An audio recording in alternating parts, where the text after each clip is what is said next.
Hi, it's Trainer Paige, and today I want to explain to you why it's super important to really brace your core when you're holding a plank. Now, if you are truly bracing your core, and when I say core, I mean the entire lumbopelvic core region, you shouldn't be able to hold a plank for longer than, I would say, a minute if you're really strong. And for most people, it's probably more like 15 or 30 seconds. Now, you hear about these planking contests where people hold planks for upwards of 5 minutes, and what they're really doing is just hanging out in their joints. Their shoulders are probably hurting, their low back is probably hurting, but their abs probably aren't getting much work. So what I want you to do when you hold a plank is, first off, just stand up and flex yourself forward, and then extend backward, and then try and do both of those at the same time.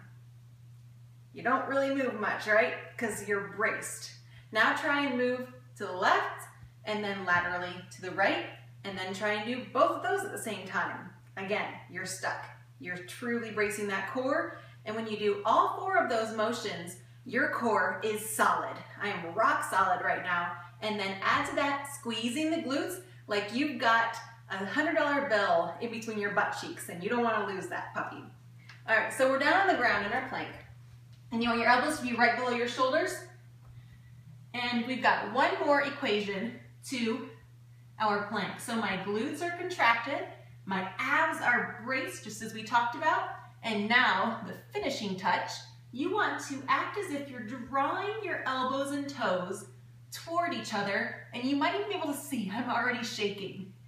All right, so when you do that, like there's a magnetic force between your elbows and your toes, your abs automatically turn on.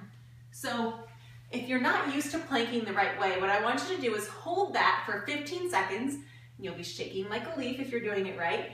Put your knees on the ground, rest for 2 seconds, and then bring them right back up and repeat that 2 more times. Now, to progress that, hold 30 seconds.